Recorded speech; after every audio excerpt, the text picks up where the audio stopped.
بسم اللہ الرحمن الرحیم، شروع اللہ کے نام سے جو بڑا مہربان نہایت رحم والا ہے۔ والنازعات غرقا، ان فرشتوں کی قسم جو ڈوب کر کھینچ لیتے ہیں۔ والناشطات نشطا، اور ان کی جو آسانی سے کھول دیتے ہیں۔ والسابحات سبحا، اور ان کی جو تیرتے پھرتے ہیں۔ فالسابقات سبقا، پھر لپک کر آگے بڑھتے ہیں۔ فالمدبرات امرا، پھر دنیا کے کاموں کا انتظام کرتے ہیں۔ یوم ترجف الراجفہ، کہ وہ دن آ کر رہے گا جس دن زمین کو بھونچال آئے گا۔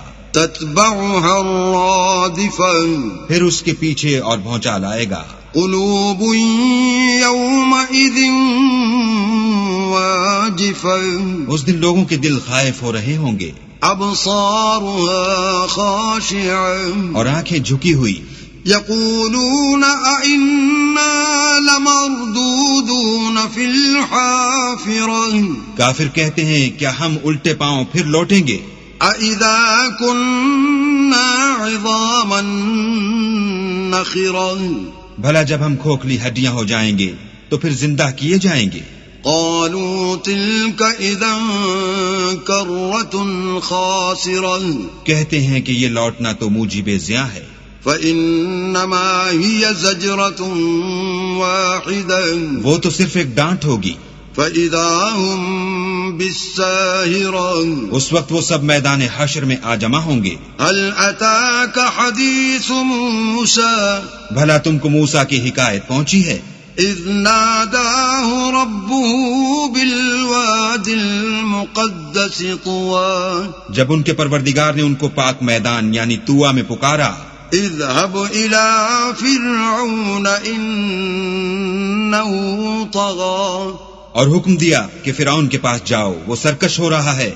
فقل هل لك الى ان تزكى، اور اس سے کہو کیا تو چاہتا ہے کہ پاک ہو جائے؟ واهديك الى ربك فتخشى، اور میں تجھے تیرے پروردگار کا رستہ بتاؤں تاکہ تجھ کو خوف پیدا ہو۔ فأراه الآية الكبرى، غرض انہوں نے اس کو بڑی نشانی دکھائی، فكذب وعصى، مگر اس نے جھٹلایا اور نہ مانا۔ ثم أدبر يسعى، پھر لوٹ گیا اور تدبیریں کرنے لگا۔ فحشر فنادى، اور لوگوں کو اکٹھا کیا اور پکارا۔ فقال أنا ربكم الأعلى، کہنے لگا کہ تمہارا سب سے بڑا مالک میں ہوں۔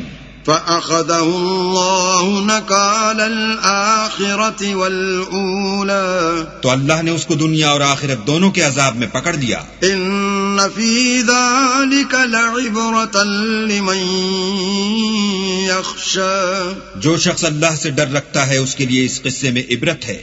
أأنتم أشد خلقا أم السماء بناها، بھلا تمہارا بنانا مشکل ہے یا آسمان کا؟ اسی نے اس کو بنایا۔ رفع سمكها فسواها، اس کی چھت کو اونچا کیا پھر اسے برابر کر دیا۔ وأغطش ليلها وأخرج ضحاها، اور اسی نے رات تاریک بنائی اور دن کو دھوپ نکالی۔ والأرض بعد ذلك دحاها، اور اس کے بعد زمین کو پھیلا دیا۔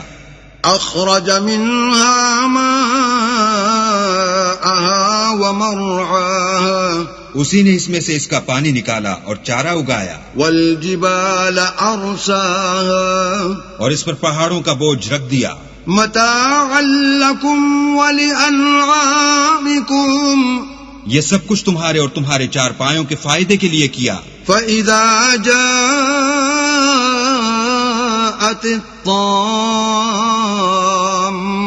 الكبرى، تو جب بڑی آفت آئے گی، يوم يتذكر الإنسان ما سعى، اس دن انسان اپنے کاموں کو یاد کرے گا۔ وبرزت الجحيم لمن يرى، اور دوزخ دیکھنے والے کے سامنے نکال کر رکھ دی جائے گی۔ فأما من طغى، تو جس نے سرکشی کی، وآثر الحياة الدنيا اور دنیا کی زندگی کو مقدم سمجھا، فإن الجحيم هي المأوى اس کا ٹھکانہ دوزخ ہے۔ وأما من خاف مقام ربه ونهى النفس عن الهوى اور جو اپنے پروردگار کے سامنے کھڑے ہونے سے ڈرتا اور جی کو خواہشوں سے روکتا رہا، فإن الجنة هي المأوى اس کا ٹھکانہ بہشت ہے۔ يسألونك عن الساعة أيان مرساها اے پیغمبر، لوگ تم سے قیامت کے بارے میں پوچھتے ہیں کہ اس کا وقوع کب ہوگا، فيم أنت من ذكراها سو تم اس کے ذکر سے کس فکر میں ہو؟ إلى ربك منتهاها اس کا منتہا یعنی واقع ہونے کا وقت تمہارے پروردگار ہی کو معلوم ہے۔ انما انت منذر من يخشاها جو شخص اس سے ڈر رکھتا ہے تم تو اسی کو ڈر سنانے والے ہو۔ كأنهم يوم يرونها لم يلبثوا إلا عشية أو ضحاها جب وہ اس کو دیکھیں گے تو ایسا خیال کریں گے کہ گویا دنیا میں صرف ایک شام یا صبح رہے تھے۔